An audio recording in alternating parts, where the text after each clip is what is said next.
예레미야애가 2장 1절에서 10절 말씀입니다. 슬프다 주께서 어찌 그리 진노하사 딸 시온을 구름으로 덮으셨는가. 이스라엘의 아름다움을 하늘에서 땅에 던지셨으며 그의 진노의 날에 그의 발판을 기억하지 아니하셨도다. 예레미야 애가는 시편 혹은 시 혹은 시조로 이야기하고 있는데 알파벳 순서로 되어 있어요. 그래서 우리는 시조는 운율이 있지만 이것은 알파벳 순서대로 소리가 맨 처음에 시작하도록 되어 있습니다. 그래서 각설이 타령에 보면 일자나 한자나 들거나 이렇게 하게 일자는 그렇게 되고 이자, 삼자, 사자 이렇게 하는데 그래서 그 가사를 안 잊어버립니다. 근데 이게 알파벳 순서로 되어 있기 때문에 우리는 못 외우지만 유대인들은 이것을 다 외우면서 되는데 즐거운 사랑 노래 뜨거웠던 사랑 노래를 하는 것이 아니라 슬펐던 노래를 그렇게 외우고 있었던 거죠. 지금 우리는 슬펐던 노래 얘기하면 기분 나쁘다고 하지 말라고 하고 슬프다고 침체된다고 얘기하지 말라고. 죽는 얘기해도 재수없게 왜 자꾸 죽는 얘기하냐 이렇게 얘기합니다. 그런데 유대인들은 하나님을 섬기면서 그게 더 중요하다.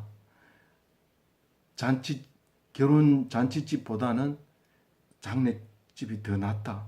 그렇게 잠언서에도 얘기한 것처럼 우리는 이 슬픈 것을 늘 마음속에 간직하고 있어야지 슬픔 뒤에는 기쁨이 온다 하는 것을 말할 수 있는 거죠. 그래서 슬픔의 위치에 있어요. 오늘 이 예레미야 애가를 보면 예수님의 십자가가 생각이 나고 예수님의 십자가로 말미암아 우리가 이 어려운 상황에서도 능히 이길 수 있는 희망과 소망을 주시지만 예수님이 그 십자가에 돌아가실 때 유대인들이 그렇게 어렵지 않았어요. 그렇게 막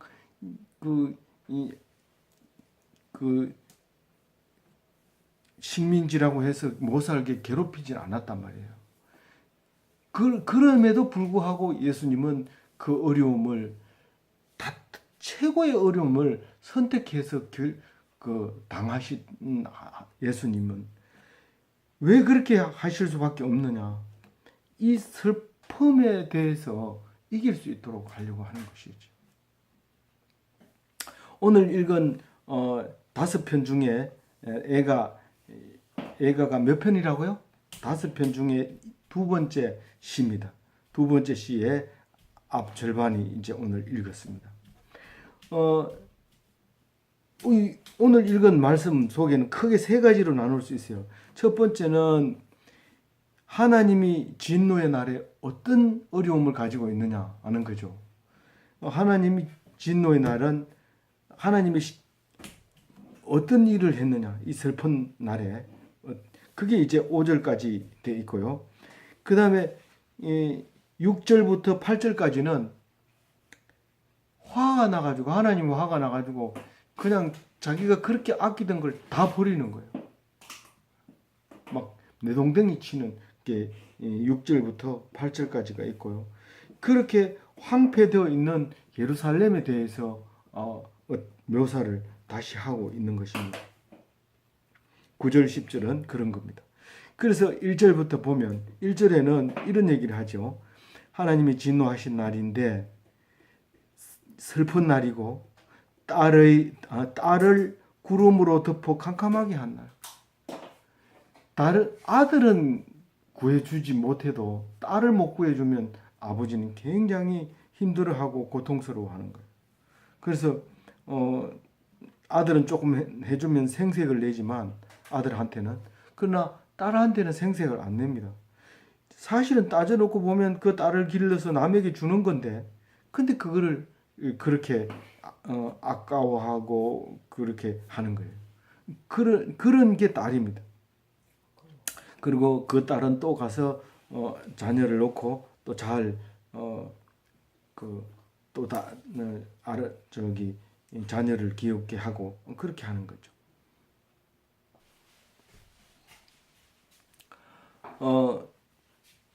딸의 아름다움을 내동댕이 쳤으니 하나님의 기초를 기억하지 않으시고 이랬습니다. 그러니까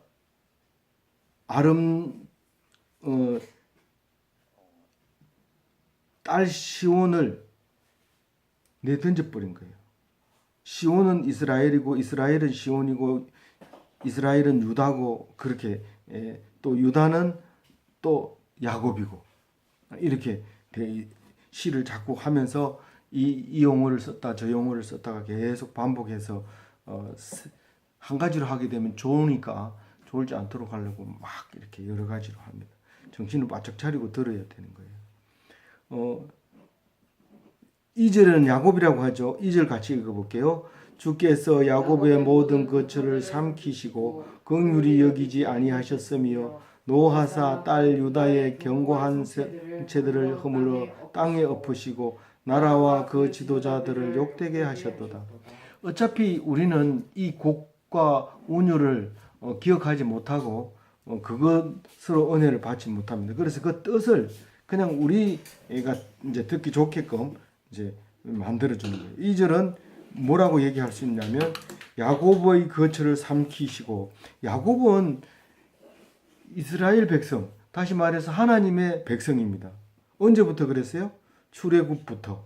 출애굽하면서부터 하나님께서 나의 백성이다 그렇게 해서 이스라엘 백성이 탄생했는데 지금은 586년에 이제 망하게 됨으로써 이제 우리가 보통 얘기하는 제삿날과 생일날 이 두 가지를 가지고 있죠.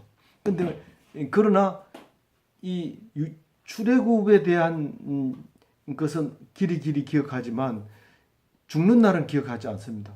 우리 기독교인은 죽는 날을 기억하지 않습니다. 메가드 장군도 그랬죠.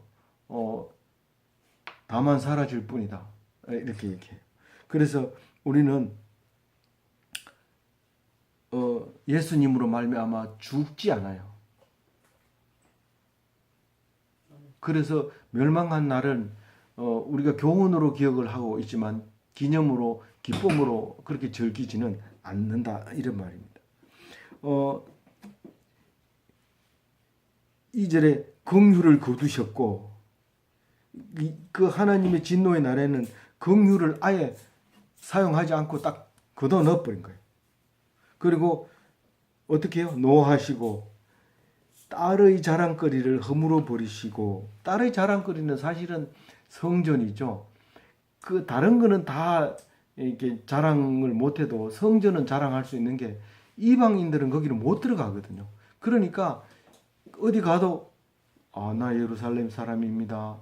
나는 유대인입니다. 그러면 사람들이 갑자기 길 가다가도 딱 이렇게 예의를 갖추는 거예요.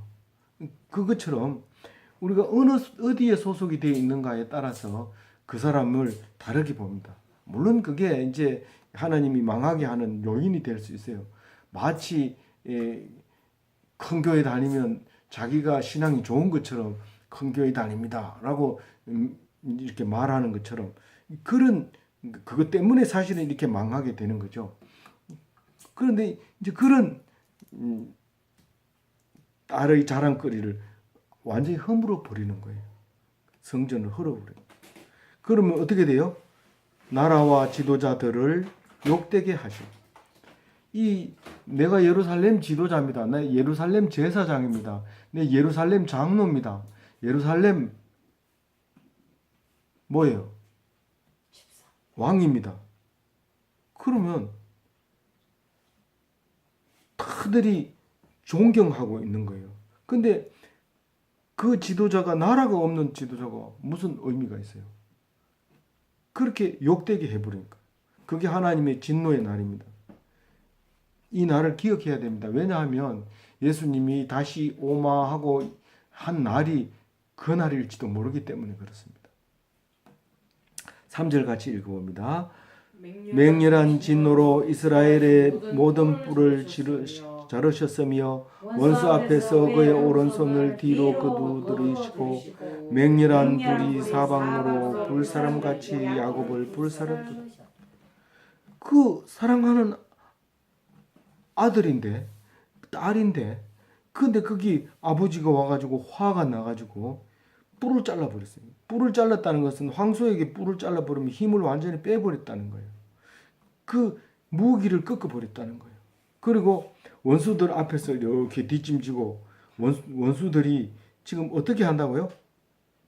그 구원 우리는 하나님을 부를 때 구원의 하나님이라고 불렀어요. 유대인들은 구원의 하나님.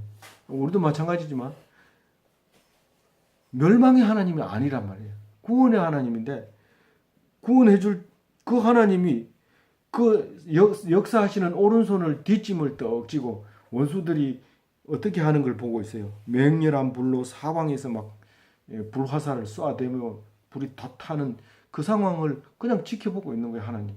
그게 여호와의 날이라는 거.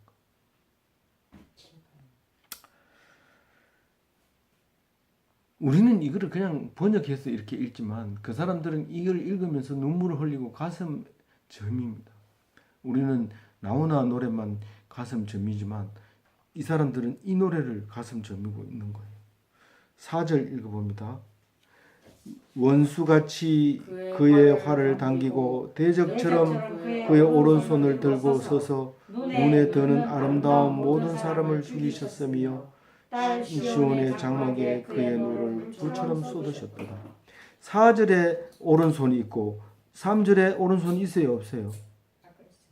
오른손을 뒤로 그러지. 이 오른손이 무슨 손이에요? 능력의 손. 네, 능력의 손이면서 구원의 손. 사역의 손, 구원의 손. 사역하시는 하나님이 일하시는 사역. 지금 요 뒤에 보면 어떻게 사역하시나요? 바닷물의 온도를 일정하게 조절하고 우리는 지금 보일러실에 보일러공이 온도를 일정하게 해서 항상 따뜻하게 온도를 유지하지만 하나님은 그 일을 하시고 온도가 마음에 안 들면 온도를 살짝 바꾸면 오징어가 다 도망가요. 그리고 명태도 다 도망가고 온도를 2도만 바꿔도 그렇게 변화가 많이 일어나요. 그러니까 지금까지 하나님이 그걸 지켜주셨으니까 우리가 잘 먹고 잘 사는 거죠. 그 사역의 손을 아예 뒷짐을 지고 있고 있는 것이요. 그리고 하나님이 직접 적군처럼 활을 쏘아대는 거예요. 어디에서? 원수같이 그의 활을 당기고 대적처럼 오른손을 들고 서서 눈에 드는 아름다운 모든 사람을 죽이셨으며. 눈에 드는 모든 아름다운 게 뭐예요? 이 사랑하는 모든 자를 죽인 거예요. 내가 사랑하면 아끼고 이러면 다 죽이는 거예요. 왜 그랬어요? 왜 그래요? 하나님 화원하시고. 나를 사랑 안 하고 그 땅의 것을 사랑하니까요. 그러니까 다 죽여버리는 거예요. 내가 하나님을 사랑하면 하나님은 어떻게 해요? 선물로 줘요.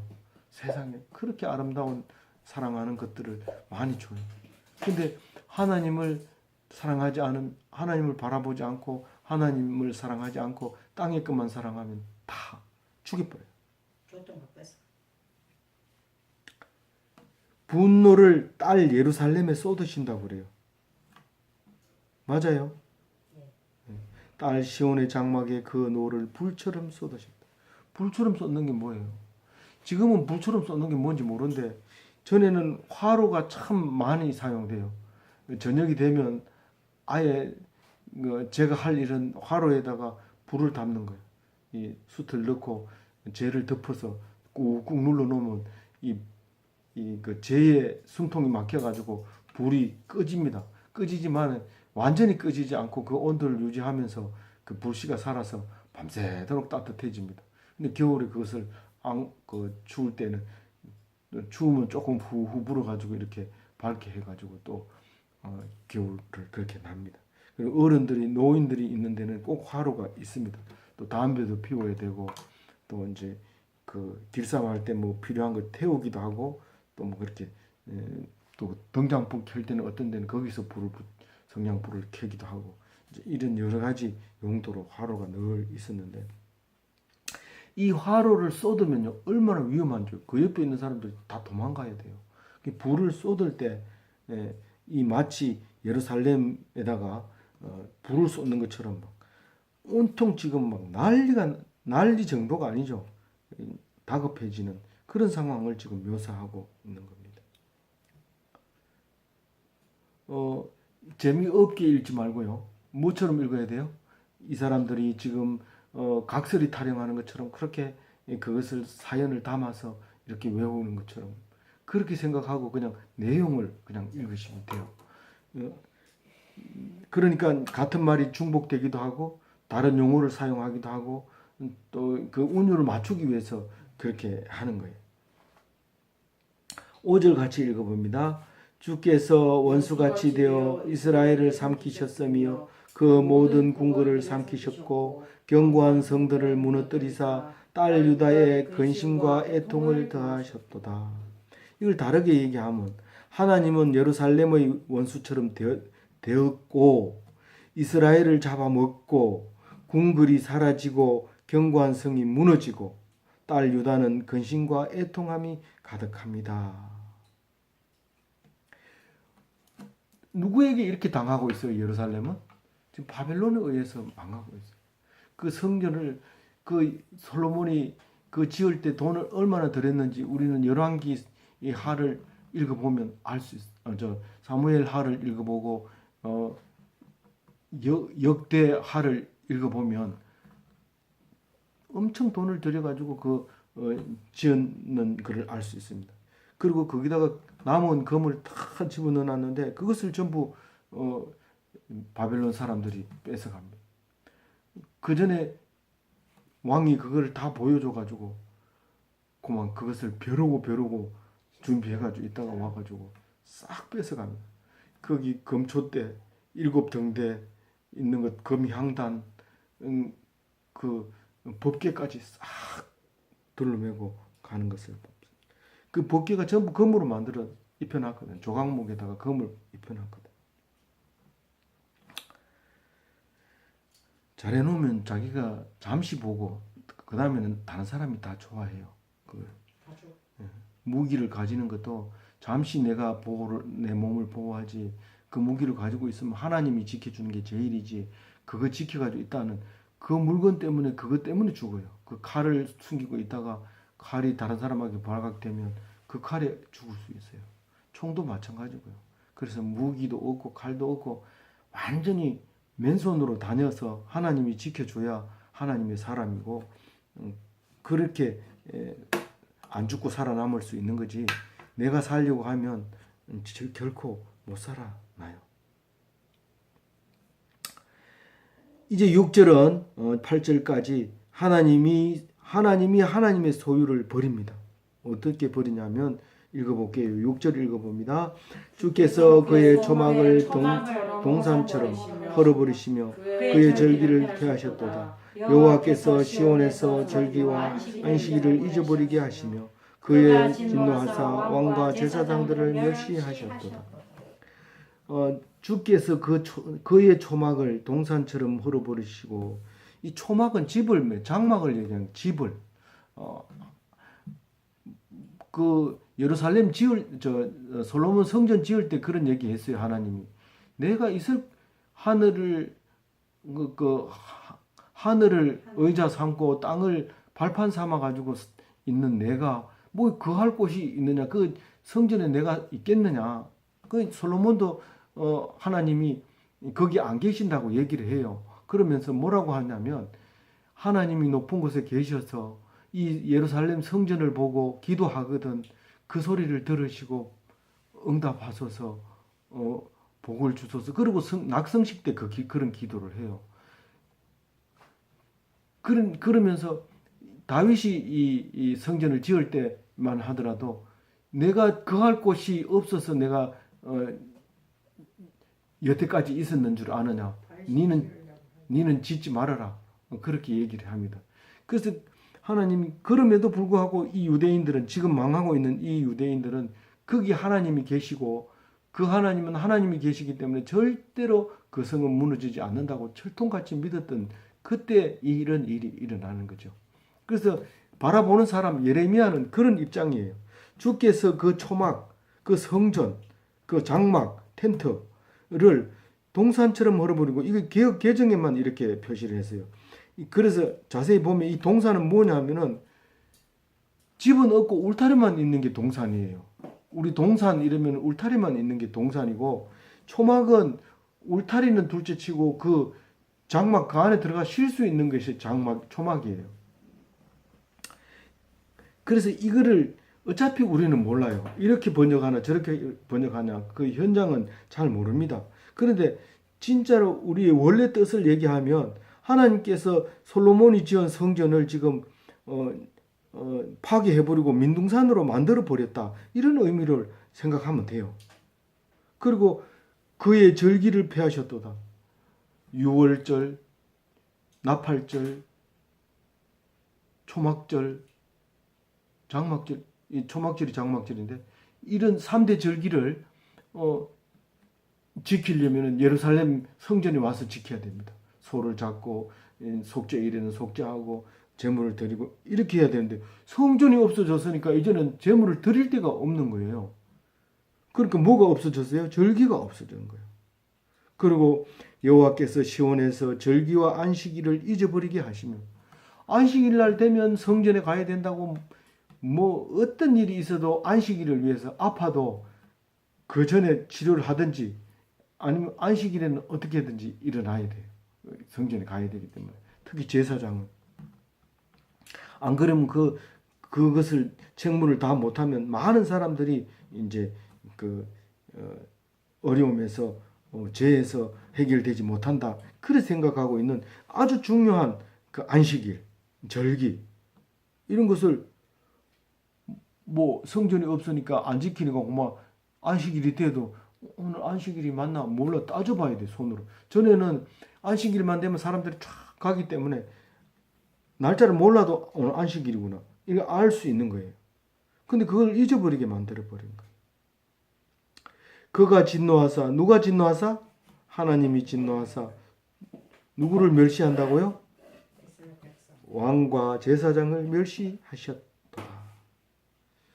왕과 제사장은 오직 그 존경받는 걸로 살아가요. 그 어떤 것도 없고요. 그런데 제사장이 뭐 필요 있어요? 왕이 없잖아요, 지금. 제사장은 성전이 없으니까 소용이 없고 왕은 나라가 없으니까 소용이 없고 다 해파됐으니까 소용없어요. 그러니까 하나님이 그 사람들을 어떻게 했다고요? 멸시했다.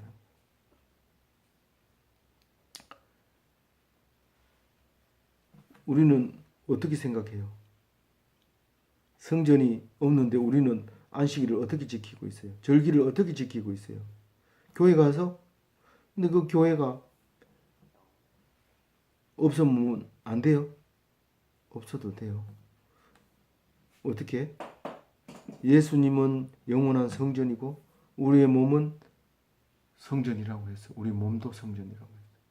그래서 예수님을 모신 육체, 예수님을 모신 그 사람은 언제나 완전한 예배를 드릴 수 있는 거예요. 예? 그래서 586년 동안 기다렸다가 예수님을 보내주신 거예요. 많은 사람들이 70년 뒤에 온 스룹바벨이 성전을 새로 지었잖냐? 와서 새로 지었잖냐? 그렇지만 60년 뒤에 와서 스룹바벨이 이 성전을 짓고 사람들이 가서 쳐다보니까 막 우는 거예요. 오래된 사람. 이게 난지 얼마 안 된 사람, 60세 안 된 사람들은 그건 몰라요. 왜냐하면 예루살렘 성전을 못 봤기 때문에. 근데 스룹바벨 성전을 보니까 이걸 성전이라고 그러면서 울고 그래요. 그리고는 성경이 입을 딱 다물어요. 그게 침묵기예요. 침묵기. 400년 동안 말라기를 말하고 난 다음에 400년 동안은 성경은 아무 말도 안 하고 있다가 갑자기 예수님을 보내셔요. 그래서 영원한 성전, 영원한 왕,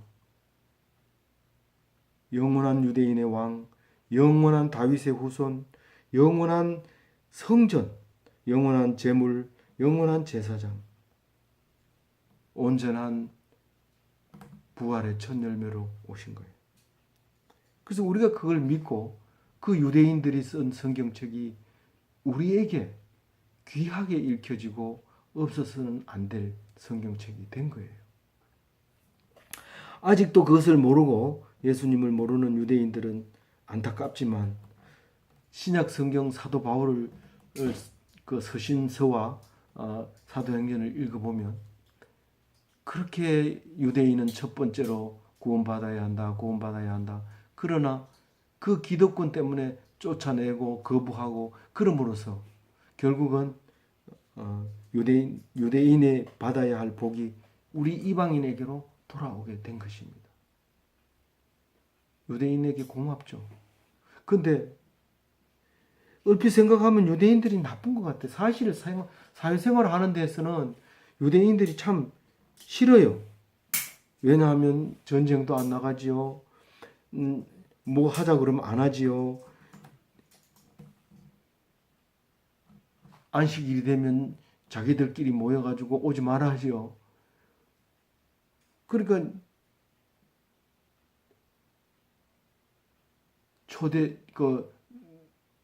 로마 가톨릭에 의해서 상당한 핍박을 받을 뿐만 아니라 나중에는 그것도 로마 가톨릭하고 관련이 있지만 그 독일의 대학살 할 때도 결국은 유대인들이 미워가지고 그러죠. 그럼 지금은 어떠냐? 지금도 마찬가지예요. 전 세계가 유대인을 미워해요.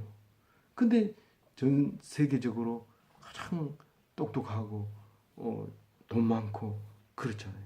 그러니까 더 미워하죠. 한국 사람은 유대인을 많이 닮아서 유대인과 한국 사람이 가는 곳에는 집값이 자꾸 떨어진다 그래요. 다른 사람하고 잘 안 어울려서 그러나.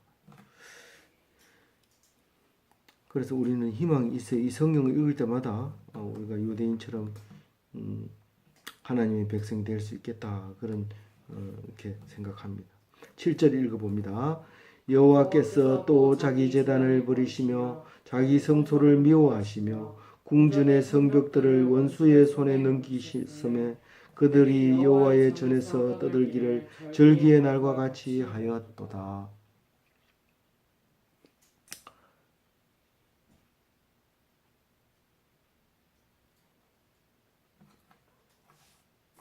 이 뭐를 헐어버린다고요? 제단을 헐어버려. 하나님께 드릴 수 있는 제단. 이제 하나님께 찾아와도 만나 주지를 않는 거예요. 성전도 회파되고 그 성전을 지키고 있던 둘러싼 성벽도 무너지고. 그래서 하나님이 성벽을 허는 원수에게 맡겨버리는 거예요. 그래서 그 원수들이 그 성전 안에서 북적대고 있는데 우리가 절기 때마다 하나님 백성들이 성전 안에서 북적대고 있는 것처럼 원수들이 그 성전 안에서 북적대고 있어요. 뭐예요? 도대체 여기 뭐가 있는데? 와, 여기 검 있다. 여기 봐라. 여기도 검 있다. 저기도 검 있다. 그렇게 북적대고 있는 거죠. 8절 읽어봅니다. 같이 읽어봅니다. 큰 소리로 읽어봅니다. 다 같이 시작. 여호와께서 딸 시온의 성벽을 헐기로 결심하시고 줄을 띠고 무너뜨리는 일에서 손을 거두지 아니하사 성벽과 성곽으로 통곡하게 하셨으니 그들이 함께 쇠하였도다. 여호와의 딸 시온은 딸로 자꾸 묘사를 합니다. 연약하고 아름답고 그건 딸은 뭐 잘해서 이쁜 게 아니에요. 그냥 딸이기 때문에 이쁜 거예요. 그 처녀이기 때문에 이쁜 거예요. 그냥 그걸로서 다른 거 없어요. 내가 뭐 해준 거 없는 아니 그 상관없어요. 그 딸로 표현을 계속하고 있습니다. 그런데 그 성벽을 헐기로 결심했는 것이 눈에 보여요. 아, 하나님이 지금 헐기로 결심했구나. 딱 보이는 거예요. 그리고 이 집을 짓는 사람이든지 허는 사람이든지 다 줄을 가지고 있습니다. 여기서 여기까지 헐어라. 여기서 여기까지 이쪽으로 넘기고 이쪽에서 여기까지는 여기로 넘기고 그리고 여기까지는 손대지 말고 그래서 항상 줄을 가지고 다니면서 그 탁 튕기면 먹줄을 튕기면 그 줄을 따라서 이제 짚기도 하고 헐기도 하는데 그 무너뜨리는 일에서 손을 거두지 아니하사 계속 무너뜨리는 거예요. 계속 이제 그만하세요. 그만. 내가 줄 띵겨놨어. 지금 줄 쳐놨어. 그때까지는 안 돼. 그 줄을 어디로 쳐놨는지 우리는 알 수 없어요. 근데 계속 그거를 스톱하지 않고 계속 하고 있는 거예요. 아이고 이것도 합니까? 저것도 합니까? 아 이것도요. 이건 안 돼요. 이것도 합니까? 계속 이러고 있는 이제 이스라엘 백성들이 노래죠. 하나님 이렇게 하면 이럴 수가 있습니까? 이거죠.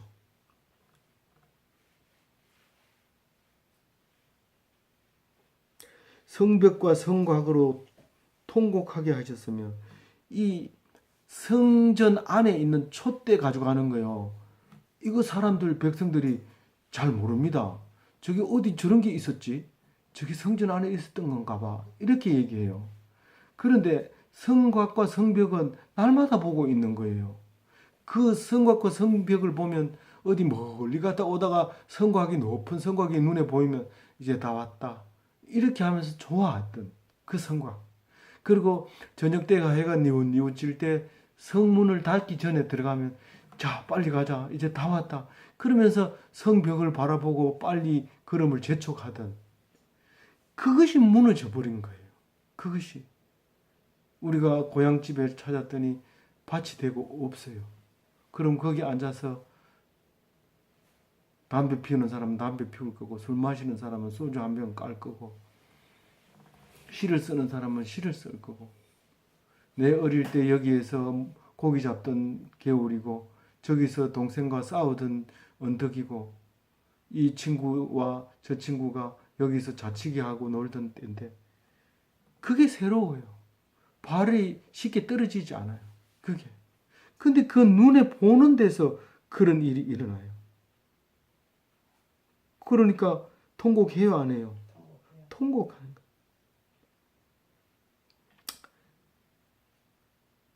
통곡할 때 힘이 막 나요? 힘이 완전히 빠져요. 그들이 함께 새하였도다. 그 시온의 딸들이 한꺼번에 푹 주저문들러 앉아서 통곡하며 힘을 빠져서 일으켜도 못 일어나요. 일으켜도 못 일어나요. 그냥 기진맥진 기어다녀요. 그래서 그 9절하고 10절은 그 황폐된 예루살렘에 대해서 다시 한번 자세히 묘사합니다. 성문과 문짝과 성문의 빗장은 어떻게 된다고 그랬어요? 읽어봐요. 9절 시작. 성문이 땅에 묻히며 빗장이 부서져 파괴되고 왕과 지도자들이 율법 없는 이방인들 가운데 있으며 그 성의 선지자들은 여호와의 묵시를 받지 못한다. 성문이 땅에 묻히면 문이 없으니까 문이 역할을 못해요. 성문은 어떤 역할을 하냐면 밤에 도둑들이 못 들어오게 하고 낮에는 사람들이 나가서 일을 할 수 있도록 문을 열어주고 그런데 그게 없으니까 이거는 무법천지가 되는 거예요.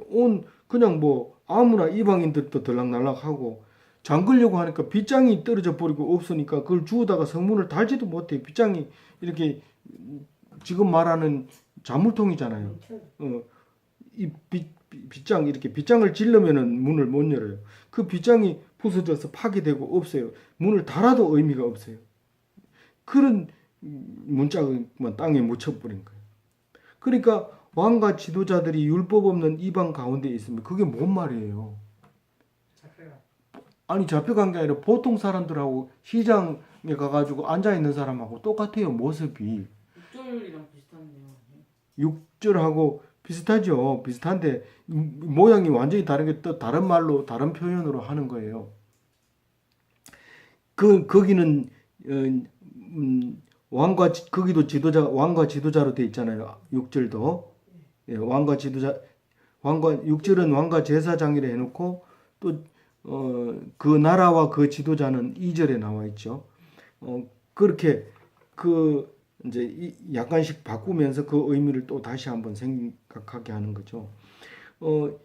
이거는 왕과 지도자는 율법이 있으면 율법 아래에 있으면 어떻게 돼요? 자기 자리가 있어요. 왕이 저기 시장에 뭐 파는 사람 옆에 앉아 있으면 절대로 안 돼요. 그건 법에 안 돼요. 있을 수 없어요. 그리고 제사장도 가서 있어야 될 곳이 따로 있어요. 만약에 다른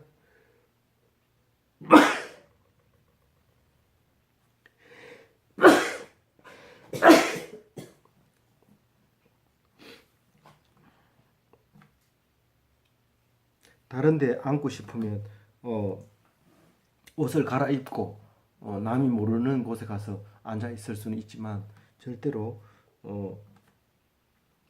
가 있을 수 없어요. 그게 법이에요. 그래서 이방인들과 함께 있다는 것은 율법이 없는 사람들과 함께 있다는 거예요. 쉽게 얘기하면 무법천지라는 거예요. 무법천지. 법이 없는 거예요. 왕과 제사장과 이방인과 같이 어울리는 거예요. 예수님 시절만 하더라도 그때가 됐는데도 여전히 유대인들은 다른 사람하고 밥을 안 먹습니다. 사도행전에 나오죠. 예. 유대인들이 이방인들하고 밥 먹다가 걸리면 유대인들이 그 사내들인 공회에 들어가서 재판을 받습니다. 그게 법이에요. 그만큼 경건하고 거룩하게 구분되지게 살아야 됐던 것이 유대인들이었죠. 근데 그 사람들하고 함께 있다는 것은 정말로 한심한 거죠. 쉽게 얘기하면 그 포장마차 맥주집에 목사가 가 있는 거나 마찬가지예요. 그 뒤에 이런 얘기를 하죠. 그 성의 선지자들은 여호와의 묵시를 받지 못하는도다. 이 선지자는 묵시, 예언을 해야 돼요. 묵시라는 거는 요한계시록도 묵시록이고 다니엘서도 계시록이 조금 들어 있고 그런 것처럼 그런데 지금은 그 뭐 계시록은 뭐 뭐예요? 목사가 설교하는 게 예언이고 목사가 선지자고 그런 거예요. 목사가 설교를 못하면 어떤 일이 생길까요? 목사가 설교를 안 하니까 얼굴을 아는 사람이 없으니까 맥주집에 가도 목사인 줄 모르고 그냥 맥주를 잘 팔고 또 본인도 아무도 모르니까 잘 마셔요.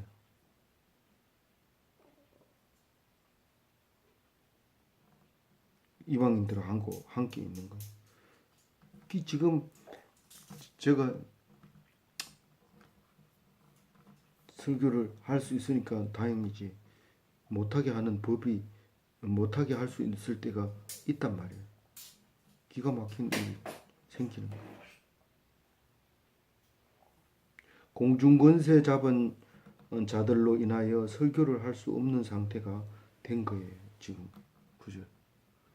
공중권세 잡은 자가 성경에 뭐라고 나와 있죠? 우리는 우리끼리 쓰는 말이 그런 말이에요. 공중권세 잡은 자들로 인하여 그렇게 못할 때가 있는데 지금 하나님의 진노의 날이 그런 날이다라는 것입니다. 10절 같이 읽고 마칠게요. 딸 시온의 장로들이 땅에 앉아 잠잠하고 티끌을 머리에 쓰고 굵은 배를 허리에 둘렸으며 예루살렘 처녀들은 머리를 땅에 숙였도다. 장로들은 어디에 앉아야 돼요? 성문에 앉아야 돼요. 성문에 그 돌이 이렇게 있는데 거기에 앉아서 지나가는 사람들, 억울한 사람들이 다 그 와가지고 재판을 받기도 하고 또 불량식품을 반입한다든가 또 억울하게 사람을 붙잡아 간다든가 뭐 과부나 고아가 고난을 당한다든가 이래 할 때 장로가 하라는 대로 그것을 수정하기도 하고 또 충고해 주기도 하고 그렇게 합니다. 근데 아무 땅에 그냥 앉아 있어요. 거기 성문이 없으니까 또 사람들도 제 길이 아니고 막 흩고 다니니까 장로가 앉을 데가 없어요. 아무 땅에 앉아 있고. 그 잠잠하다는 건 뭐예요? 할 말이 없어요. 입이 있어도 말을 못 해요. 전에는 바빴어요. 줄 서라, 줄 서. 한 사람씩 이렇게 해라. 뭐나? 예. 그래. 됐어, 언니는. 이렇게 했던 게 할 말이 없어요. 사람이 없으니까요. 기도력을 상실한 거죠. 그리고요, 티끌을 머리에 써요. 그게 뭔 말이에요? 티끌을 머리에 쓰고 굵은 배로 허리를 동이면 어떤 일이 일어난 거예요? 상고가 나는 거지. 상당한 사람, 애통한 사람, 아쉬운 사람, 통탄하는 사람, 안타까운 사람, 그런 사람.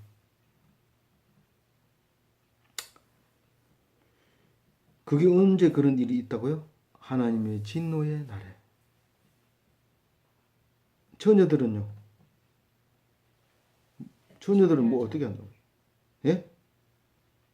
제일 마지막 줄에 처녀는 뭐라 했어요? 딸 시온의 머리를 속 빨아 죽였어. 처녀가 땅에 이렇게 숙이고 가요.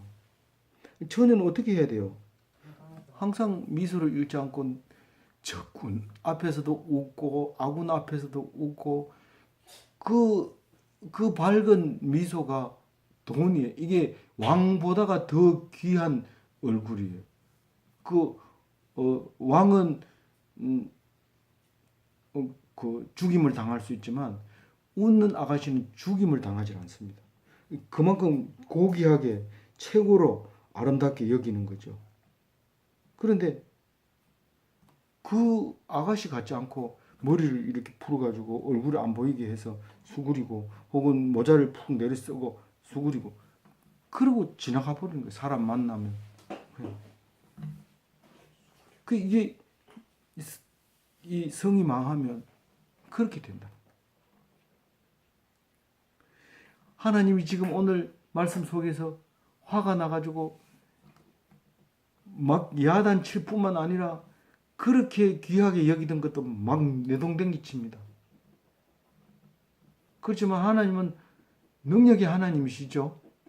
그래서 그것을 회복시킬 거죠. 근데 서로 바벨로 회복하는 게 아니라 언제 회복해요? 500년 뒤에 예수님 와서 완벽하게 영원하게 그렇게 다시 세웁니다. 누가 성전이에요? 우리가 예수님이 머리시고 우리가 성전이에요. 예수님만 모시면 그게 성전이고 안식일 지킬 수 있어요? 없어요? 주일 지킬 수 있어요? 안식해요? 안 해요? 안식합니다. 예배 드릴 수 있어요? 없어요? 내가 예수님을 모시고 기도하고 찬송하고 성경 보고 모여서 함께 말씀 나누면 그게 예배인 거예요. 어디서든지. 그래서 일이 조금 힘들다고 해서 짜증내고 일이 좀 힘들다고 해서 원망하고 또 좀 마음에 안 든다고 해서 화내고 그럼 돼요 안 돼요? 돼요 안 돼요? 안 돼. 그래서 이제는 늘 기쁜 마음으로 감사한 마음으로 세상을 의지하지 말고 세상을 의지하면 하나님이 나를 의지하지 않고 하나님을 의지하면 그걸 다 부셔버리는 거예요. 그걸 잊지 말고 하나님을 믿어서 하나님이 화 안 나게 그렇게 믿음으로써 축복받는 기독교인이 되시기를 바랍니다. 아멘.